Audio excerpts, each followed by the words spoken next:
안녕하세요.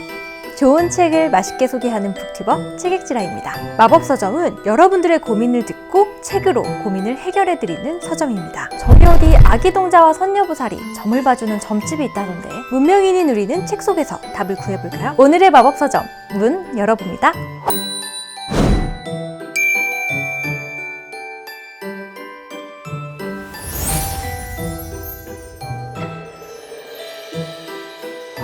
안 생겨요. 왜 안 생기지? 짱난 마음은 어떻게 해야 사로잡는 걸까? 있어도 걱정이에요. 우리는 왜 이렇게 싸울까? 이 사람이 이제 날 사랑하지 않는 걸까? 이 사람이랑 결혼해도 될까? 아니, 결혼해도 될까? 인류 최대의 난제 사랑. 오늘의 사연 열어볼까요?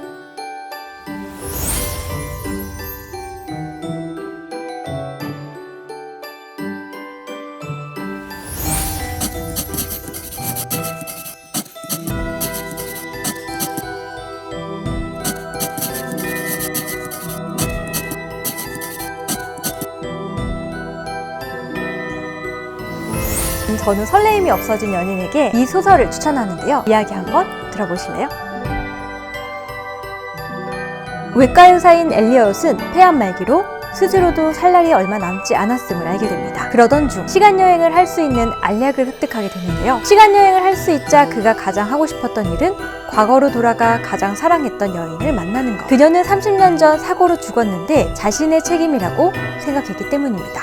그는 과거로 돌아가 사랑스러웠던 그녀를 지켜보고 이것으로 됐다고 행복했던 감정만 가지고 돌아오려 합니다. 하지만 그녀가 곧 죽는다는 걸 알게 된 30년 전의 엘리엇. 그는 미래의 그에게 메시지를 보내 그녀를 살릴 수 있도록 도와달라고 말하죠. 엘리엇에게는 이미 다른 여자가 낳은 딸이 있는 상태. 그녀를 살리고 그녀와 결혼한다면 지금의 사랑하는 딸이 없어지기 때문에 그럴 수가 없습니다. 같은 사람이지만 이해관계가 엇갈린 30세의 엘리엇과 60세의 엘리엇. 60세의 엘리엇은 결국 30세의 엘리엇에게 그녀를 살리되 그녀를 떠나달라고 약속을 하고 그녀를 살려줍니다. 하지만 과거를 바꿨기 때문에 그 이후에 벌어지는 현실은 엉망이 되기 시작합니다. 두 사람은 사랑하는 사람들을 지켜낼 수 있을까요?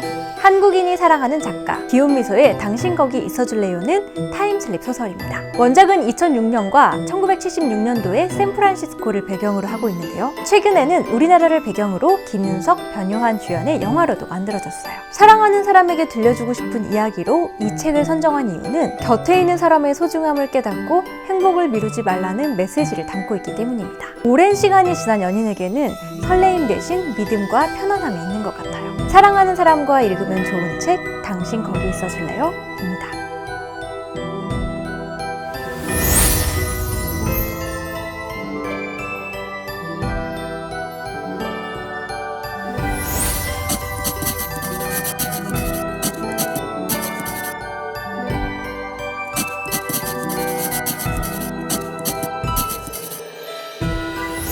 연인이나 가족같이 가까운 사람에게 말을 더 막 하게 되나요? 마음과는 다른 말을 내뱉나요? 솔직하게 말하기가 자존심 상하나요? 지기 싫은가요? 아니 근데 사랑하는 사람 이겨서 뭐합니까?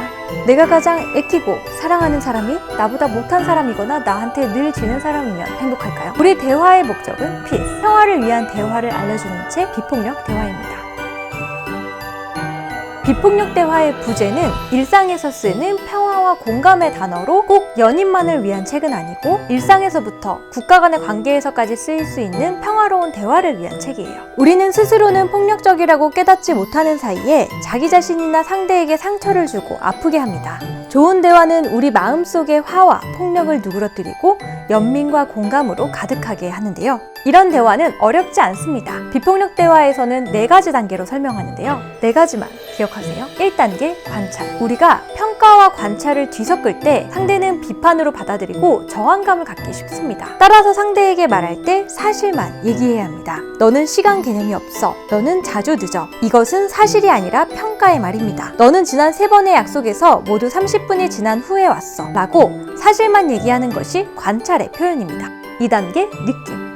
오늘날 사회에서 내 느낌은 중요시되지 않습니다. 다른 사람들이 규정한 올바른 사고방식이나 기준이 우리 대화의 기준이 되죠. 그러다 보니 우리는 우리가 느낀 감정을 솔직하게 말하는데 매우 취약합니다. 예를 들어 상사에게 자신이 인정을 못 받을까봐 두렵다 라고 말하면 어떨까요? 대부분의 사람들은 자신의 두려운 감정을 들키지 않으려고 애써 담담한 척하지만 실제로 내가 느끼는 감정을 솔직하게 말했을 때 갈등을 해결하기가 훨씬 쉬워집니다. 그런데 감정을 말할 때 주의할 점이 있습니다. 나는 이러이러하게 느껴 라고 말하는 건 알고 보면 내 감정이 아닌 경우가 훨씬 많죠. 나는 당신에게 중요하지 않은 사람처럼 느껴져. 나는 무시당하고 있다고 느껴져. 이것은 내 감정이 아니고 다른 사람이 나를 그렇게 볼 거라는 생각이죠. 따라서 걱정된다, 겁난다, 마음이 상한다, 서운하다 처럼 내 감정을 표현하는 어휘를 많이 쓰는 것이 중요합니다. 3단계 책임. 세 번째 단계는 우리 느낌의 원인을 알아차리는 단계입니다. 사실 상대의 말과 행동은 느낌을 일으키는 트리거는 될 수 있어도 실제로 원인은 아닐 수도 있습니다. 나의 느낌 뒤에 숨어있는 욕구가 무엇인지 알아차리고 상대에게 말하는 것은 도움이 됩니다. 난 너에게 인정받고 싶었기 때문에 네가 잘못을 지적했을 때 속상했어. 이렇게 말이죠. 넌 나를 한 번도 이해한 적이 없어 라는 말에는 나의 이해받고 싶은 욕구가 들어있고 당신은 나보다 이를 더 사랑하는 사람인 것 같아 라는 말에는 애인과 더 친밀한 관계를 맺고 싶은 욕구가 들어있습니다. 그런데 나의 욕구를 솔직하게 드러내지 못하고 이렇게 돌려가게 하게 되면 상대는 비판을 받는다고 생각하고 반격을 하게 됩니다. 우리는 사실 우리의 욕구를 알아차리고 표현하는 데 익숙치 않아 우리의 느낌에 대해 상대의 탓을 하게 되는 것이죠. 4단계 부탁. 마지막 단계는 우리가 원하는 것을 부탁하는 단계입니다. 이때는 명확하고 긍정적이며 구체적인 행동 언어로 말해야 합니다. 일에 많은 시간을 보내지 말라 대신 일주일에 하루는 야외 데이트를 하자. 내가 무엇을 하든 당신이 좋아 라고 웃으며 말해줬으면 좋겠다 라고 말하는 거죠. 부탁에서 가장 중요한 것이 있습니다. 상대는 부탁에 응하지 않을 수도 있고 안 와도 된다는 것이죠. 부탁을 들어주지 않았다고 비난을 한다면 그것은 부탁이 아니라 강요입니다. 이 대화법은 상대의 행동을 바꾸는 게 목적이 아닙니다. 솔직함과 공감을 바탕을 둔 관계를 형성하는 것이죠. 저는 연인과 함께 이 책을 읽고 둘만의 독서 모임을 해보시기를 추천드립니다. 세상의 어느 관계에서나 갈등은 발생합니다. 중요한 건 갈등이 생겼을 때 치유와 화해의 방법을 모색하는 것 아닐까요?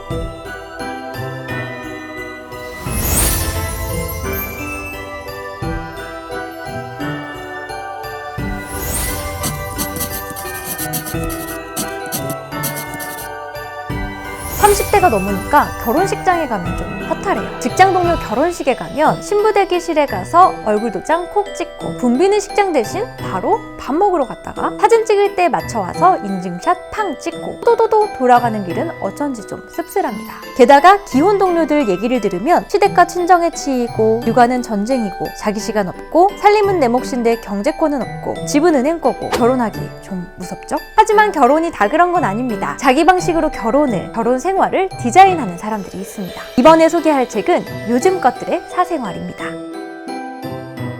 대출받으러 혼인신고하기. 에바와 다미안 부부는 남들과 조금 다른 순서를 밟았습니다. 먼저 같이 살다가 대출받으러 혼인신고를 했고 여행을 떠나려고 결혼식을 했죠. 동거하던 이 연인들은 페스티벌 광이었습니다. 스페인의 뮤직 페스티벌을 가려고 하다 보니 까미노 데 산티아고가 가고 싶어졌고 돈이 필요해서 혼인신고 후 저리로 신혼부부 대출을 받았고 결혼식 대신 결혼 파티로 직접 좋아하는 뮤지션을 초대하고 독립서점을 초대한 락 페스티벌과 북페어를 기획해서 크라우드 펀딩으로 표를 팔았습니다. 추가적인 비용을 마련할 수 있었죠. 이런 이들이 서류 한 장으로 하루아침에 며느리나 사위 같은 역할이 생겨난다는 생각에 동의할 수 없었겠죠. 부모님께서 실망하지 않았느냐는 물음에 이들 부부는 이렇게 답합니다. 효도는 결혼으로 하는 게 아니잖아요. 이들의 삶은 자기들만의 색깔과 소리를 내면서 굴러가는 것처럼 보입니다. 결혼은 그저 삶의 작은 축제인 거죠.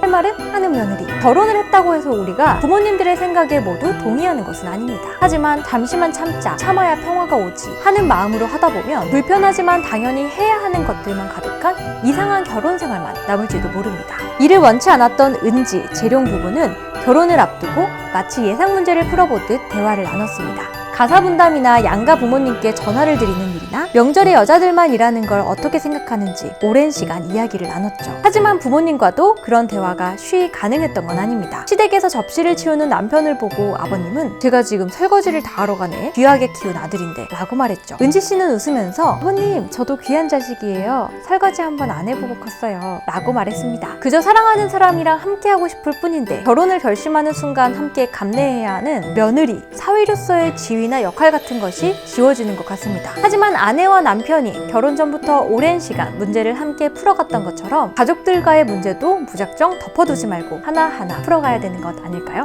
과연 이 요즘 부부들은 문제를 어떻게 풀어나갈까요? 아이 없이 살 권리. 오란 씨 부부는 아이를 낳지 않기로 결심했습니다. 결혼이란 제도가 최선은 아니었지만 결혼을 선택하면서 부부는 결혼의 불합리함을 이해하고 그것에 젖지 않기 위해 함께 페미니즘을 공부했죠. 며느리와 살림, 제사와 같은 문제를 함께 논의하면서 두 사람만의 규칙을 만들어갔습니다. 하지만 실제로는 두 사람만의 문제는 아니었습니다. 주변 사람들은 끊임없이 아이 타령을 했죠. 아이가 없으면 외롭다, 배를 이어야 한다, 노후에 부양할 사람이 없다 라고 말하는 사람에게 부부는 이렇게 말합니다. 아이는 그런 목적을 가지고 나와서는 안 된다. 아이는 그 자체로 축복받아야 할 존재지 부모의 욕심에, 국가의 출산율 욕심에 투영되어야 할 대상이 아니다. 출산율은 정부가 해결할 문제지 개인의 문제가 아니다. 와, 진짜 속 시원하지 않나요? 결혼이 이런 것이라면 우리가 함께 머리를 맞대고 규칙을 만들어가고 내 라이프 스타일 그대로 혹은 더 풍요롭게 만들어갈 수 있는 것이라면 결혼해볼 만하지 않을까요?